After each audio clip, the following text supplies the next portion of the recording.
اور آج کل ہمارا حال ہے کہ نااہل ہونے کے باوجود اپنے آپ کو حل سمجھتے ہیں اور یہ سمجھتے ہیں کہ ہمارے جیسا دوسرا کوئی نہیں. یہ بہت ہی بڑی غلطی کی بات ہے. بہرحال یہاں پر یہ بتایا گیا کہ پڑھانے کے سلسلے میں ہو، انتظام کے سلسلے میں ہو، حکومت کے سلسلے میں ہو، جس میں صلاحیت نہیں ہے سمجھ میں، اس کو جو کام سپرد کر دیا جائے گا تو وہ اس کام کی قیامت ہی ہوگی. حضرت مولانا مثنوی میں مولانا روم رحمۃ اللہ تعالی علیہ نے ایک بہت ہی بہترین مثال بیان فرمائی کہ ایک شکاری باز تھا. بہت قیمتی جانور ہوتا ہے یہ، شکار کرنے کے لیے رکھتے ہیں، بہت ہی مالدار حضرات ہوتے ہیں وہی رکھ سکتے ہیں، بڑا قیمتی ہوتا ہے وہ شکاری باز کہیں اڑ کر کسی کے گھر پر جا کر بیٹھ گیا. وہ گھر کی جو بڑھیا تھی، وہ جاہل تھی، بڑھیا تھی، اس نے دیکھا کہ ایک باز آیا ہے اور اس نے اس کے پنجے کو دیکھے تو اس کے ناخن بھی ایسے موڑے موڑے دیکھے تو اس نے کہا کہ اس کے ناخن بھی کتنے بڑے ہو گئے ہیں، یہ کھاتا کیسے ہوگا. اس وجہ سے اس نے چھری لے کر وہ جو ناخن تھے، وہ سارے ناخن جو موڑے ہوئے تھے وہ سارا اس نے کاٹ دیا. سمجھنا نے یہ ہے اذا وسد الامر الى غیر اہلہ، نااہل کے پاس پہنچ گیا تو اسے کیا معلوم کہ یہ تو شکار کرنے کا سب سے اچھا ہتھیار تھا، بلکہ اس نے اس کو ناخن موڑے ہوئے سمجھ کر یہ سمجھ گیا. تو اسی طریقے سے موجودہ زمانے میں بھی تم دیکھو گے تو گاؤں کا پٹیل ہوگا یا گاؤں کا چودھری ہوگا تو وہ بھی نااہل ہوگا، ذمہ دار ہوگا تو وہ بھی نااہل ہوگا، بڑا ہوگا تو وہ بھی نااہل ہوگا، کلیکٹر صوبہ، بلکہ اور آگے تک دیکھتے چلے جاؤ تو سب کے سب کیا ہے، نااہل ہے. اور نااہل ہونے کی وجہ سے جب وہ کام کرتے ہیں تو اس کی قیامت آ جاتی ہے، خرابی آئی جاتی ہے. بہرحال حضور اقدس صلی اللہ علیہ وسلم فرمایا اذا وسد الامر الى غیر اہلہ، نااہل جو جس کام کا اہل نہیں ہے، جو جس کام کا لائق نہیں ہے، ایسے آدمی کو تم سپرد کرو گے تو اس چیز کی تو قیامت آئی گئی. جس کو روٹی بنانا نہ آتا ہو اس کو تم آٹا سپرد کر دو تو وہ آٹا گوندے گا کیسا، اور آٹا کو پانی کا شربت بنا دے گا، اور اس طریقے سے کیا ہے وہ اس کی تو قیامت آئی گئی.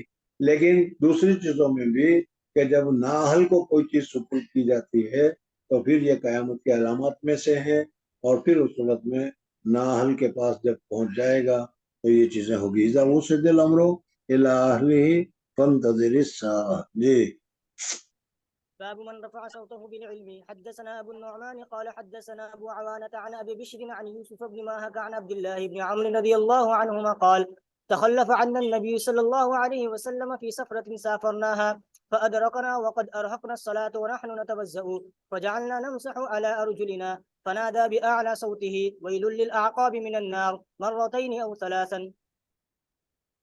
مصنف رحمۃ اللہ تعالی علیہ نے ترجمۃ الباب ذکر کیا من رفع صوتہ بالعلم، بات کرے تو اس وقت ہلکی آواز سے بات کرنی چاہیے یا جیسے لڑ رہے ہو اس طرح بات کرنی چاہیے.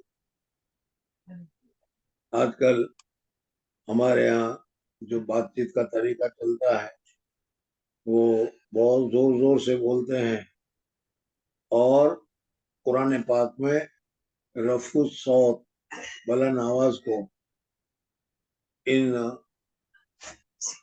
انکر الاصوات صوت الحمیر، گدھے کے آوازوں سے تعبیر کیا گیا ہے. بڑے حضرات یا حضور اکرم صلی اللہ علیہ وسلم وغیرہ ان کا بولنا بہت ہی سموتھ، آسانی کے ساتھ، نرمی کے ساتھ، اور کیا ہے بہت ہی نرم آواز کے ساتھ حضور اکرم صلی اللہ علیہ وسلم بات کیا کرتے تھے. اس وجہ سے کہ رفع الصوت کو قرآن پاک میں بھی منع کیا گیا ہے، بلند آواز سے زور زور سے بولنے کو منع کیا گیا ہے، اور رفع الصوت کو صوت الحمار، گدھے کے آواز سے اس کو تعبیر کیا گیا ہے. اس وجہ سے کیا ہے یہ سمجھ میں آتا ہے کہ زور سے بولنا جائز نہ ہو،